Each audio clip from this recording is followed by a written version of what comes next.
All right. Hey, everybody. Um, Hopefully, you've done your readings from Origins of the Modern World. Give you a little background on imperialism in general. Um, Marx does a good job there of giving you some context on what was happening in Africa. So, I want to kind of piggyback on what he's doing there and kind of visualize what was happening and introduce a couple of primary sources to go along with this, too. And if you'll remember from the reading, he does talk about the region of the Congo.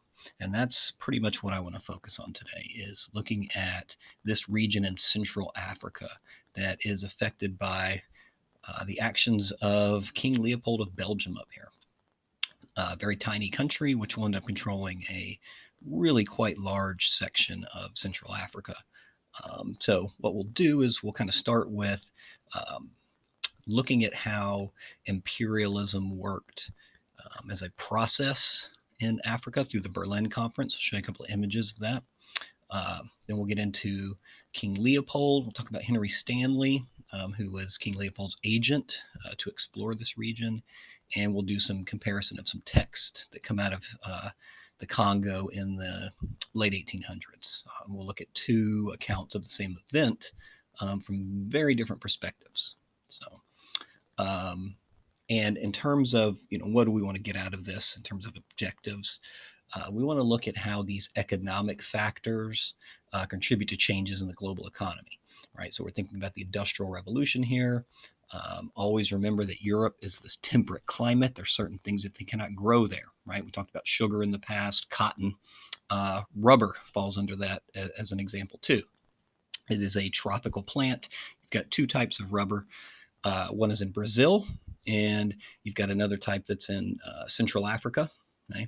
Um, I won't get into the differences necessarily, but you think about the changing industrial economy, the need for things like tires, rubber for the bottoms of your shoes, for bushings, those kind of things, and industrial machines. And again, you can't produce this stuff in Europe, right? You cannot grow it there. The environment is not suited for it. It won't thrive. It won't survive. So again, very much like sugar and cotton, we see Europeans engaging in these imperialist ventures to take hold of these resources, right? And what we also want to look at is how does power shift in various parts of the world.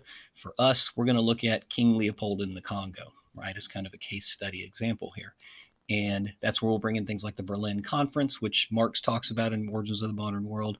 I'll add a little bit more to that, and how this plays itself out in the continent of Africa, in the Congo in particular. And I'll bring in a little bit of this. Marx did a pretty good job with that, so make sure you've read that. We're looking at these ideologies that come along with imperialism, are influencing it, and are influenced by it as well. Things like Christianity, social Darwinism, etc. Okay. Now, I want to start though just with some context for what we're looking at here. So what I've done is I've overlaid a couple of maps. You can see they don't exactly match up, but they're pretty close. The colors, those are the colonial and which will become the national boundaries. Um, the text that's on it, these are the ethnic groups within Africa. Okay, so I just wanted to overlay this so we can see how Europe will divide Africa, not based on any kind of traditional roles of people that were already there, right? This is imposed by outsiders, and you can see that they're not really taking into consideration who lives in which region, and some of these places get split, right? You can see these ethnic groups being split into different colonial spaces, which will become nations afterward. And just remember some of the places we looked at. Greater Zimbabwe was down here, the Shona people. We had Mali and the Malayan Empire up here with the Tuareg, the Berbers, um, kind of stretched down here a little bit. Okay. Um, so when we think about colonialism in Africa, we're thinking about these outsiders who are coming in and imposing their own vision upon these pre-existing conditions, right? And again, you look at them side by side, and you can see that these boundaries don't take into consideration these ethnic groups much at all, right? And that will present problems later on in African history once you get into the 20th century, where we do have some disputes over territorial claims, etc., based on much older um, boundary lines that were drawn pre-colonial, so to speak. So what we'll look at, just real briefly, the Berlin Conference. We'll look at how Africa is split up. We'll take a look at King Leopold and what he's trying to do there, the rubber industry and how they're extracting it, the role of the state and authority figures in this mode of extraction, and then two types of resistance, right? External resistance, which we'll see through this new technology of photography, which also comes out of the Industrial Revolution. And then briefly, we'll close with some internal resistance, right? What are people in Africa doing about this? And actually, I'll leave that for another video, but I will close briefly to talk about that as well. So starting with the Berlin Conference itself. This is from 1884, depiction in a German newspaper, or not a newspaper, but a periodical, more like a magazine. Okay? And just briefly, just give you a little context on this. These become very popular in Europe and in the United States, and in other places in the world too, during the late 1800s, these illustrated periodicals, okay? Where they're really focusing on images over just straight text, right? So let's take a look at this. And if you want to pause it, take a look at it yourself, think about it. This is a good time to do that. But what you'll notice is flag of Africa in the background here. These represent European heads of state or representatives of heads of state. And we'll notice that you don't have anyone from Africa here. So very much exclusionary to anything that the people of Africa might desire for their own continent, right? And you want to remember the size of Africa. This is massive, right? Very large continent. And here you have the Ottoman Empire, right? Depicted as kind of being left out of the spoils of Africa. Another depiction from a French periodical. And I should point out, let me go back to this. This is in a German periodical, right? I think I mentioned that. This taking place in Germany. So the French have a little bit of a different take on this. You've got Otto von Bismarck as kind of the ringleader, I guess you could say, carving up Africa for the European nations. Right? Now, I do want to mention this, right? This is supposed to be the civilized way to do things, right? We'll sit around a table together. We will negotiate, discuss what we want, and we'll divide it up like that, right? The civilized European way of doing things. However, we should point out that 50 years later, when you get to 1916, 1917, 1918, World War I is going to break out, largely due in part to conflict over colonies in places like Africa, right? This civilized notion of colonialism and imperialism is very much kind of a fantasy, right? First of all, just the very idea of carving this place up for these outsiders is very problematic. And then we'll come to see that that's not going to satisfy them. They're going to fight each other over these territories as well. And this is King Leopold of the Congo, or I'm sorry, of Belgium, eventually of the Congo as well. So we'll focus on him as being one of the beneficiaries of this Berlin Conference and this move to colonize Africa for its resources during this time. And you can see his quote here. He doesn't want to miss out on it. right? Literally calling it a cake, like you see in the cartoon. Um, Belgium's a very small country, right? Kind of up there in the north, next to the northwestern section of France. Um, and Leopold himself will basically be the ruler over the Congo, not so much the state, right? Um, that will change. The state of Belgium will take it away from him because of the abuses that are engaged in there.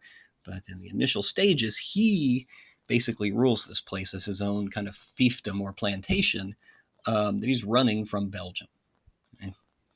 Uh, and when we think about the resources, right, what are you getting out of this? This is where rubber production is going to happen.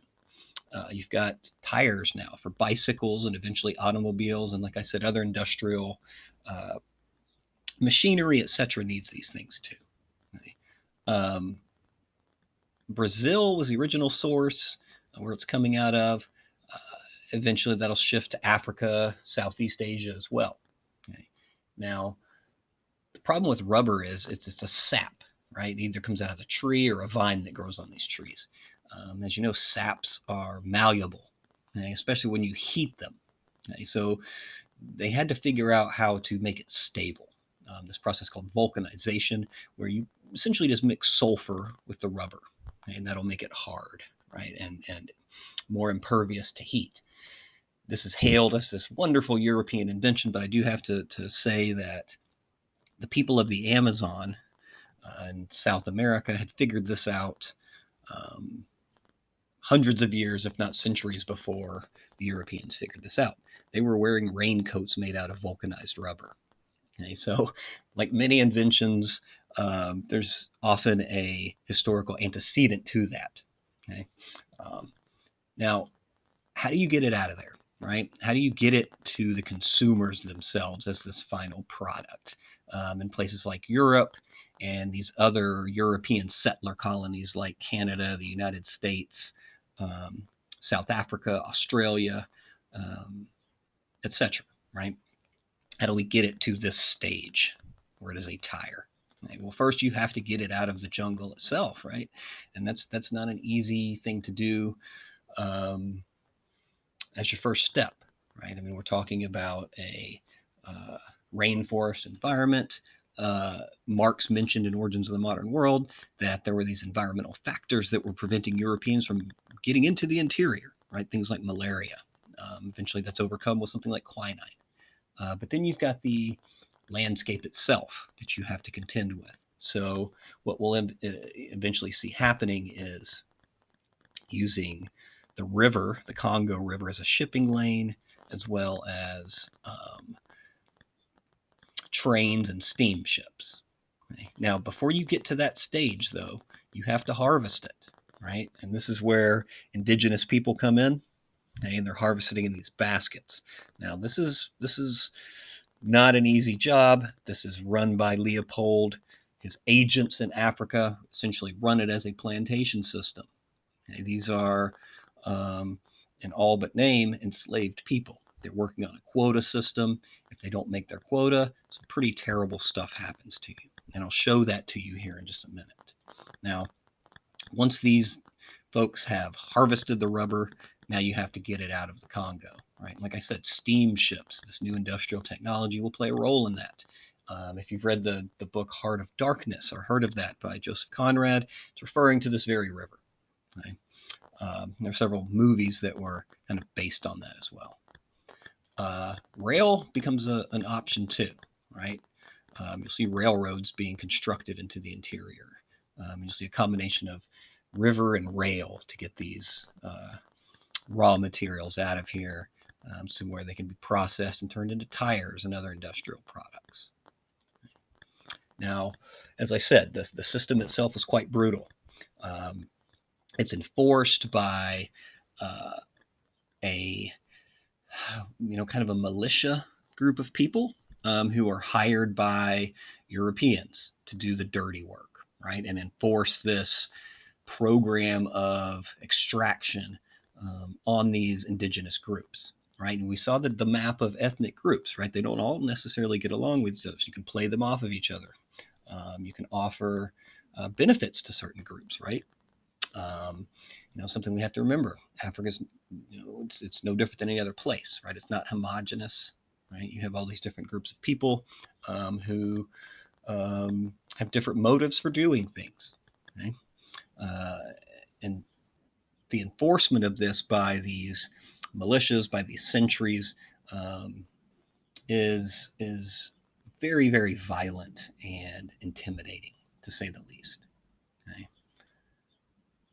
And one of the ways that we become aware of this globally is through photographs, and this is quite disturbing, right? I mean, we see these people with missing hands here. Okay, um, this is the punishment for not meeting quota, not bringing in enough rubber, for evading the system itself. Okay, now these photos come from Alice Seeley Harris. She's an English missionary, documentary photographer. Okay? And these photos are one of the first examples of kind of a worldwide human rights campaign. Right? She's exposing what's happening here, and it's published in pamphlets and books, etc. Okay? Again, this is industrial technology, the photograph. Right here, we see kind of competing uses of technology. Right, one is extraction using railroads, steamships, etc., to get the rubber out. Uh, Here we see the use of photography to expose the horrors of that system. Okay? Uh, there are other external examples of resistance to this as well. You see it in magazines like Punch magazine, where we have King Leopold being portrayed as a snake, right, strangling the indigenous people of the Congo region. Um, we even have Mark Twain, the American satirist, author of Huckleberry Finn, Tom Sawyer, etc., writing about um, the brutality of King Leopold in the Congo. Now, there will be a response to this, right? You'll see books published, an answer to Mark Twain, where they're depicting Twain as a snake, right? Um,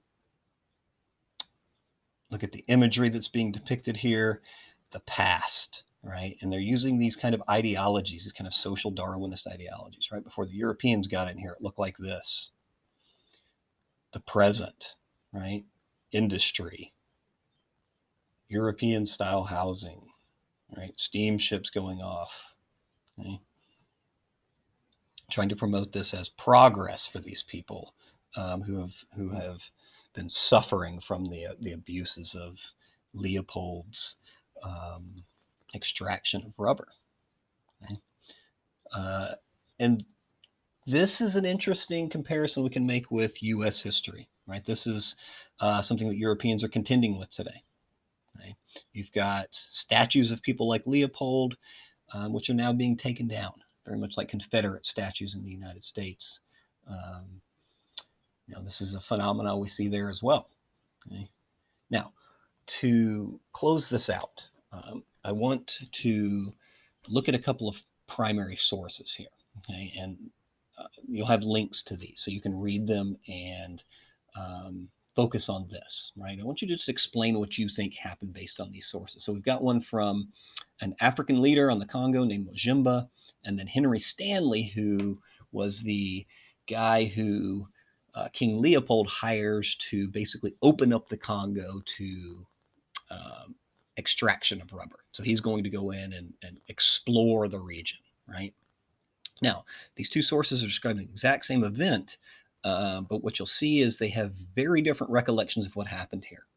Okay, so what you should try to do is explain what you think happened based on these sources, right? And you can refer to the text itself, okay? Make comparisons between what each of these individuals is saying. And then also, you want to use your historical context, right? What is happening in the world system in this time period that helps you make your argument for what you think actually happened there? Okay. And then, you definitely want to think about this, right? Do these men have specific reasons to describe these events in the way that they do, right? What is their motivation for um, their presentation of what happened? Okay. Now, let me give you a little bit of context on who these people are. Okay.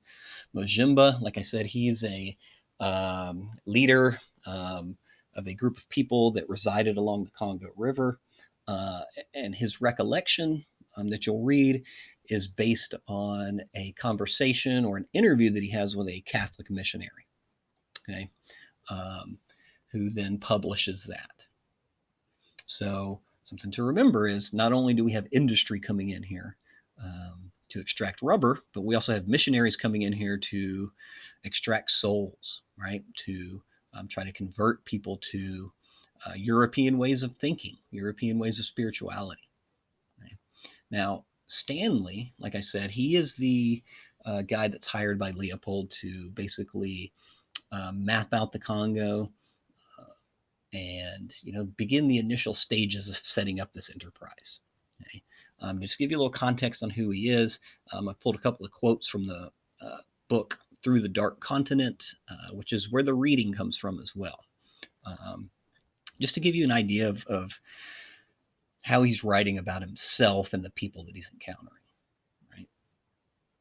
And he's pretty straightforward about these things, right? The savage only respects force, power, boldness, and decision, right? So he's very much has this very particular viewpoint of the people he's encountering here, right, and how he should deal with them, and the landscape itself, right?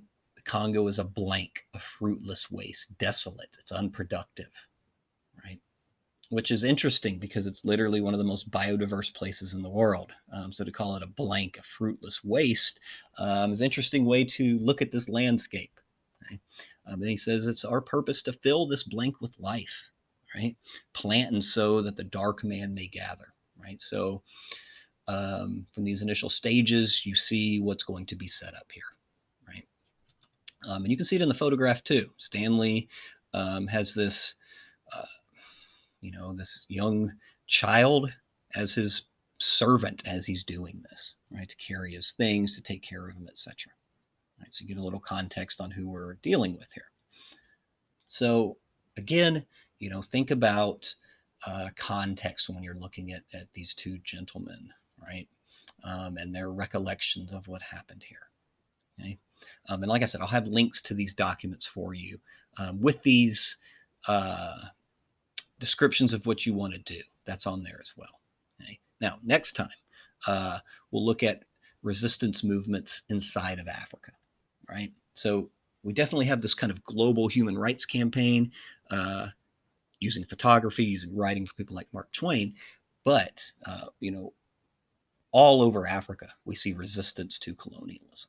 Okay, and what we'll do there is I have a set of documents that we can look at. We can kind of do uh, some work on a DBQ there to see how different people reacted to colonialism over time in the late 19th century in Africa during this period. Um, it's kind of some of the varied ways that we see people in Africa resisting this new regime that's being imposed on them by Europe after the Berlin Conference. Right?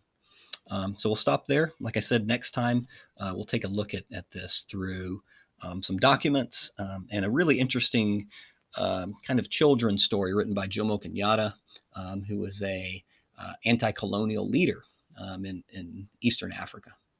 And that'll go along with our documents too. All right. Okay, so that's it for today, and I'll talk to y'all later.